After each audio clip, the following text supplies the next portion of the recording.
If you've got a friend who is struggling with their mental health, it can be really hard to know what to do. That's why I've put this video together for two different types of people. One, if you are someone who is supporting someone else with their mental health, firstly and foremost, thank you so much for actually taking the time to want to learn how to better support that friend. Or if you are someone who needs that support and doesn't quite know how to articulate it to their friends or to tell them, this is for you to share this video with those friends and help them to understand you better. The list I'm about to show you is taken from a presentation that I do on men's mental health.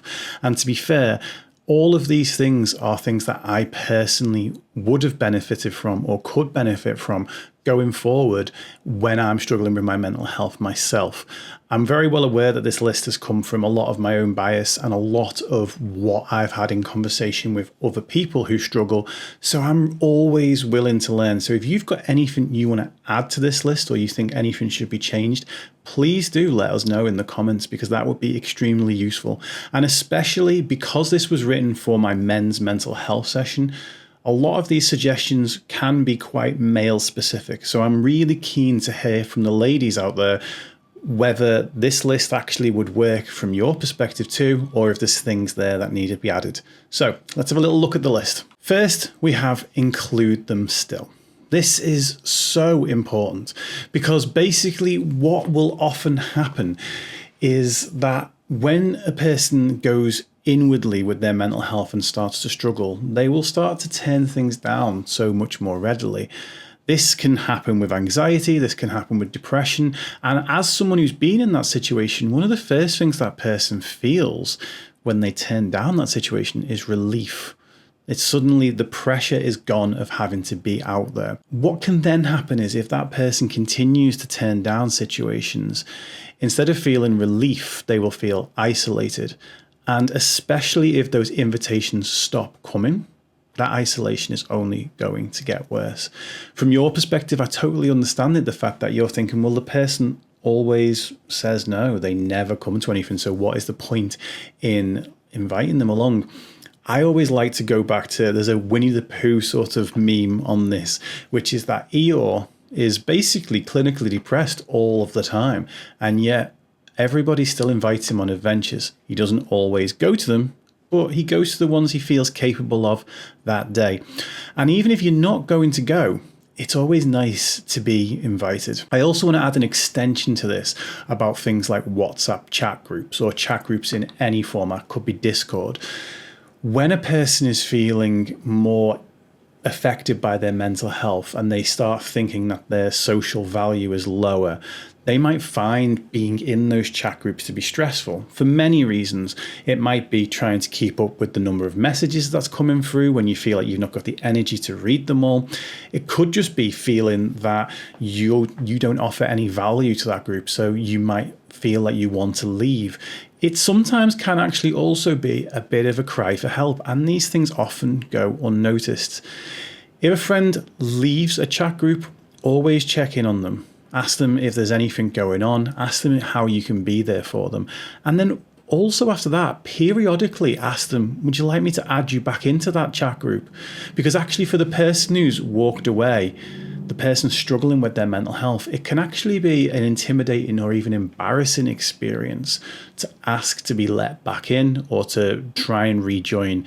Being told that it's cool to come and join back in fact, you're wanted back in there, can be such a massive boost. Next on the list, we have remind them that they are just as valuable to you now as when they are happy.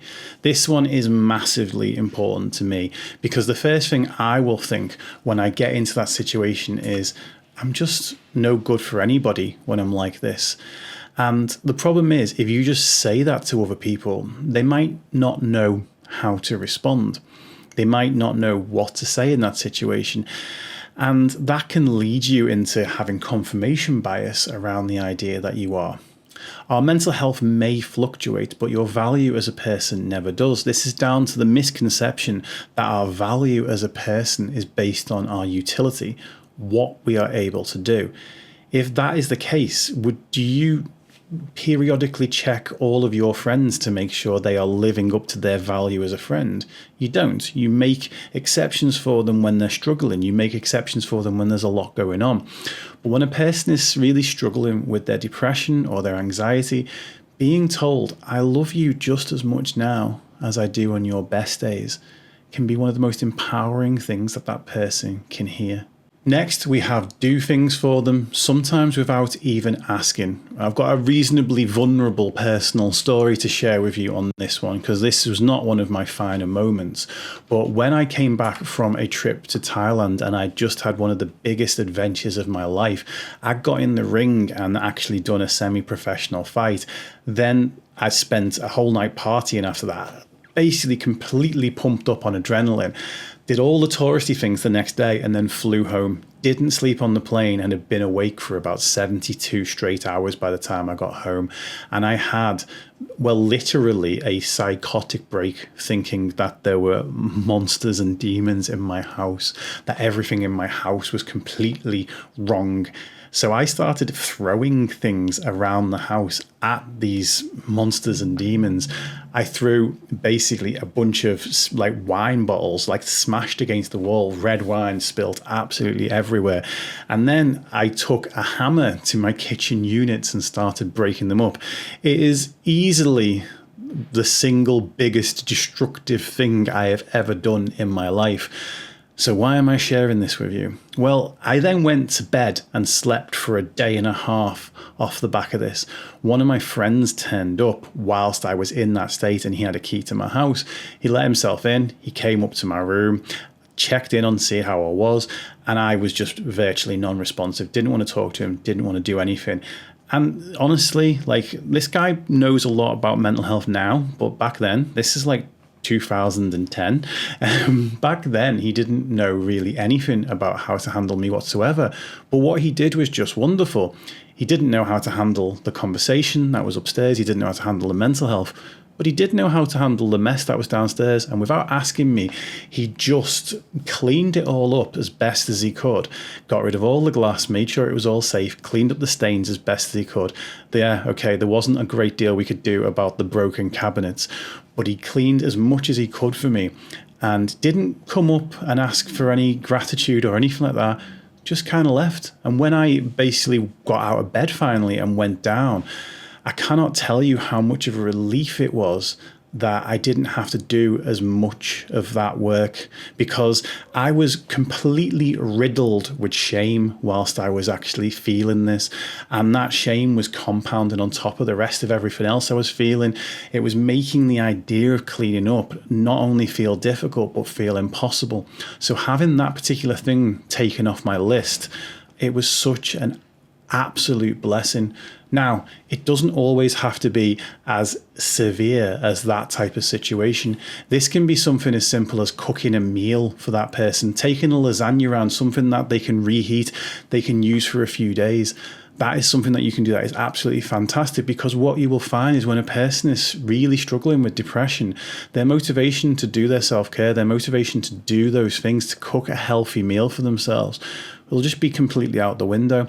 And they might not show the appreciation in that moment because they might be feeling so low that they just grunt or whatever it might be. But trust me, when that person comes out the other side, they will massively appreciate you for contributing to that. Next one is encourage positivity, but don't force it. This is important because when we try and force positivity on a person, cheer up, look on the bright side. You know, let's say that person has just recently gone through a breakup or bereavement, and you say something like, oh, you know, they're in a better place now, or plenty more fish in the sea, these type of platitudes. Like, they're trying to be positive in that moment, but what you're actually saying is there's no space for what you're feeling right now. Holding space for a person's so-called negative emotions, right? Grief, sadness, depression, holding space for them and saying it's okay to feel what you are feeling and I'm still here for you. That is immensely powerful and will actually do so much more for that person than telling them to look on the bright side. So where does encourage positivity come in? Well, this is about subtly bringing positivity into them, asking them maybe something like, well, what was the best thing about your week? Or even if they can't think of a best good thing about their week, because there's always a best thing about your week, even if your week's been terrible. The question I like to ask, which is a little bit cheeky sometimes, is, well, what was the least shit thing about your week? What was the least terrible thing about your week? And just having them focus on something slightly better that actually happened, that can start working its way to make that person get towards a bit more of a positive space. And you can help that person get there by encouraging it. But if you try and force it, you're only going to push a void between you and that person, and that is extremely damaging. Next up, we have be consistent, because it could take some time. A lot of people will go and say, right, I'm going to give it an effort and I'm going to give it a try. I'm going to go around, I'm going to try and help this person. You'll trust me. So much of the time, despite the fact that we don't really want to push you away, we're probably going to. In that moment, we're not feeling like the extra capacity to even sometimes accept help. Sometimes a person who is really struggling with their mental health can find it impossible even to accept help. They can even get stuck in a mindset where they don't feel they deserve the help, so therefore it doesn't feel right. It doesn't feel like what should be happening, and that person can push back. It is a little bit like dealing with two people, and I can vouch for this so much myself that if I've ever acted like that to a person in the moment of suffering, in the moment of crisis, afterwards I've always been grateful for what they tried to do. But there is a distinction here, is that we've got a 50-50 chance that the person will either be upset that you've pushed back against their offer of help, or the person will just take it on the chin and basically maybe even try again. If the person gets upset and walks away, again, I know we're asking a lot of you, but here's the situation. In this moment, the person who is suffering doesn't have any more capacity. You probably do. And I know that's not fair. None of this is fair. It's not fair that your friend is in that position suffering anyway. It's not fair that you have to be put in a position of having to support someone through a difficult situation. It's not fair for anybody. But please do remember that in that situation, you will have more capacity than the person you're trying to help. You will have more capacity for grace, more capacity for patience than that person will. So please do be consistent, even if the first thing that happens is the person pushes back, because trust me, one day that person is going to be immensely grateful that you stuck with them. That means a lot. And finally, help them get additional support. Back when I used to run a live stream community on Twitch, I would often be asked for support there and then on the spot, and I would give it as much as I was able to. But every now and then I'd get a situation where it was beyond what I could handle. There was too much coming in at once. There were too many people asking for really difficult things. And when that happened, I would always push those people onto the support lines. We had support lines listed for as many countries as we possibly could in our resources to account for that global audience. And sometimes people would say to me, oh, you're just pushing me to the support line because you don't care. And no, I'm not pushing you to the support line because I don't care. I'm pushing you to the support line because I can't actually give you the help you need right now. And my ego doesn't need to be the thing that helps you right now. The best way I can actually help you is to get you in touch with somebody who can truly give you that one-to-one attention that you need and deserve right now. So that is often what I would always say to when someone challenged me on the fact that by pushing them to get in some additional help meant that I don't care. If your friend ever says that to you, you can say something similar. You can say, look, I'm personally not trained in this, but I want you to be able to speak to somebody who is. I will sit with you. This is when I say help them to get care. You can have the numbers. You can have some of the resources. Some of the resources will be put in the description of this video, so please check those out. But by passing those resources on to that person, you're enabling them to get in touch with somebody. And you can offer to sit with them while they do that. You can offer to make them a cup of tea while they do that. You can make them some food, do a bit of the housework, do some of the things from the other things on this list. You can do those things whilst that person is making that call, or you can just simply be there to give them a cuddle, a hug at the end of it. and just show that you are there for them. It doesn't have to be, I can't help you to the level that this person can, so I can't help you at all. There can be levels to this, and again, you can really help foster that connection. There are a couple of people in my life that when we talk to each other now, we always remember the fact that we were there in that moment when that person needed us the most, even if we weren't the one to fix absolutely everything. So there we have it. That is a 6-part list. Please, as I said at the beginning of this video, if there's something else that you would add to this, please drop it in the comments and let me know, and we can include that in future things. This is a part of a seminar that I deliver online called Asking for a Friend, a spotlight on men's mental health. We deliver that occasionally for free on YouTube. So if you want to know when the next one of those is coming up, A, subscribe to the channel, and B, there is a link to the mailing list in the description where you can subscribe there. Any free events or other paid events on other topics will always be pushed through the mailing list, and there'll always be some sort of discount for the subscribers of the mailing list too. As I say, the men's mental health spotlight one is often free, especially when we put it on YouTube. Thank you for listening. Thank you for supporting your friends. And if you are the person in need of support, please remember to pass this on to that person in your life that can be there for you.